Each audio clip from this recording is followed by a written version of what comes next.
कपड़े धोने वाली बहू। शादी के पहले से ही विभा को कपड़े धोने का बड़ा शौक था। कभी नल के नीचे तो कभी तालाब के पास। अरे मेरी नीली वाली लुंगी नहीं दिख रही है। विभा की अम्मा, कहाँ रखी है लुंगी? अरे वो तो विभा ने परसों ही धोकर रखी थी आपकी अलमारी में, देखो वहीं होगी। वो ना मैंने आज धो दी, मुझे लगा कि गंदी हो गई होगी। अरे कैसे गंदी हो गई थी, उसे तो मैंने पहना भी नहीं। हे भगवान, इस लड़की के कपड़े धोने की आदत से परेशान हो गया हूँ मैं। जितना तो घर में राशन नहीं आता, उससे कहीं ज्यादा डिटर्जेंट पाउडर का खर्चा है। इसकी शादी करवा दो, शादी जाए अपने घर में ही करे काम, फिर चाहे घर के कपड़े धोने हो या पूरे गांव के। हाँ ठीक बोल रही हो, देखता हूँ मैं कोई लड़का। वो दिन भी आ जाता है जब विभा को देखने लड़के वाले आ जाते हैं। लड़की मुझे अच्छी लगी। होने वाली सास कहती है, बेटी अगर कुछ पूछना है तो पूछ लो।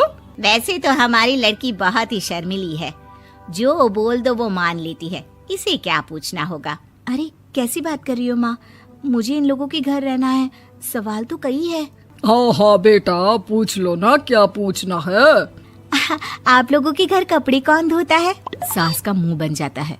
देखो, अगर तुम ये कहना चाहती हो कि तुम्हें कपड़े धोने नहीं आते तो सुन लो, कपड़े मैं ही धोती हूँ, लेकिन तुम्हारे आ जाने के बाद मैं रुमाल तक नहीं धोऊंगी। अरे चुप रहना भाग्यवान, बहू बेचारी घर आई नहीं, उसे डराना शुरू कर दिया।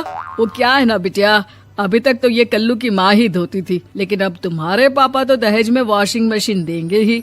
तभी विभा की माँ बोल पड़ती है, सवाल भी पूछा तो क्या। वैसे भाई साहब, मशीन की तो फिर भी कपड़े धोने की कैपेसिटी होती है। मतलब जो बिटिया दे रहे हैं ना विभा, इसे कपड़े धोने का बहुत शौक है। ये आप लोगों के क्या, आस पड़ोस गांव मोहल्ले सबके कपड़े धो दे और उफ तक ना करे। बाहर देखा नहीं आपने कितने कपड़े सूख रहे हैं, सब हमारी बिटिया ने ही तो धोए हैं। बस भी करो ना माँ, शर्म आ रही इतनी तारीफ सुनकर। और तो और एक दाग निकाल कर दिखाओ तो मान जाऊँ। हाँ अच्छा, माफ करना बेटा, मैंने गलत समझा। हमें तो रिश्ता बहुत पसंद है। और ऐसे जुड़ जाता है रिश्ता कपड़े धोने का शौक रखने वाली विभा का। उसकी शादी हो जाती है कोयला फैक्ट्री में काम करने वाले कल्लू के साथ। शादी के बाद अचानक विभा चिल्लाती हुई सास के पास आती है। सासू माँ, अरे सासू माँ कहाँ है आप? ये तो धोखा है, धोखा दिया आप लोगों ने मुझे। इसे ससुर के चक्कर के बारे में पता चल गया। अरे तो उसमें तुझे क्यों धोखा मिला है? अरे नल में पानी नहीं आता, कपड़े कैसे कब धुलेंगे? अच्छा, तू पानी नहीं आ रहा उसकी बात कर रही है। तो आपने क्या सोचा? कुछ नहीं। अच्छा, तेरी माँ ने कहा था कि कपड़े धोने का शौक है तुझे, याद आया मुझे।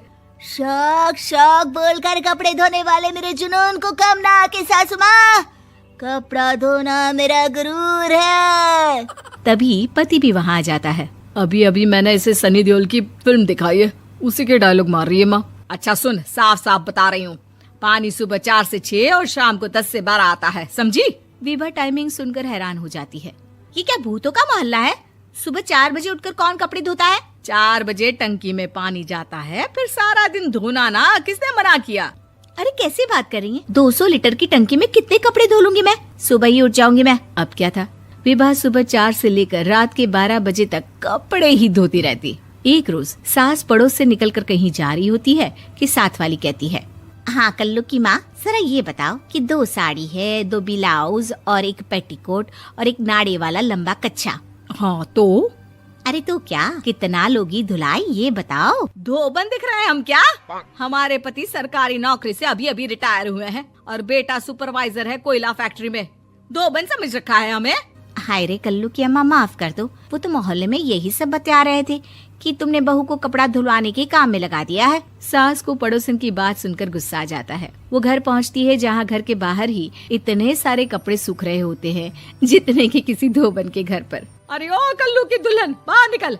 माँ जी यहीं आ जाओ, बाथरूम में चादर धो रहे हैं हम। अरे अभी हम धोते हैं, तुमको बाहर निकलो। ये आस पड़ोस वाले बोल रहे हैं कि हम बहू से कपड़े धुलवा कर उसे कपड़ा धोने वाली बना दिए हैं।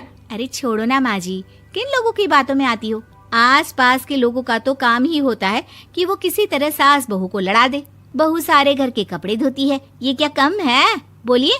सास को भी लग जाता है कि वो बहू का ये सनकीपन नहीं छुड़वा सकती, इससे अच्छा है कि खुद ही चुप हो जाए। एक रोज सास और बहू मंदिर जाते हैं, जहाँ सास की साड़ी वहाँ खड़ी भीख मांगने वाली से मिलती है। माँ जी क्या बात है, आपकी साड़ी उस भिखारन से कितनी मिल रही है ना? हाँ हाँ देखो तो दोनों की साड़ी मिल रही है। क्या बात है कल्लू की अम्मा, तुम खुद को तो अफसर की बीवी बताती हो और ऐसी सिंपल सी प्लेन साड़ी पहनकर घूमती हो। सिंपल और प्लेन नहीं है ये साड़ी। तो क्या सोने के धागे से फूल बने हैं? कुछ भी सासू माँ, कुछ भी। हाँ बने थे इस साड़ी में सोने के धागे से फूल। मेरे पति लेकर आए थे मद्रास से स्पेशली मेरे लिए 10,000 की। ताहे भाई साहब इस भिखारन के लिए भी सेम टू सेम साड़ी लेकर आए होंगे 10,000 की। सास उस वक्त तो कुछ नहीं कहती, लेकिन बहू के साथ घर आती है और अलमारी से एल्बम निकाल कर लाती है। ये साड़ी देख रही है, ये वही साड़ी है जिसे मैंने अभी पहना था। इस साड़ी में ये जो चमकदार फूल दिख रहे हैं ना, ये सोने के धागों से काटे गए हैं। लेकिन तू लोकल वॉशिंग मशीन ब्रश से घिस घिस कर सारे फूलों को निकाल कर साड़ी प्लेन कर दी।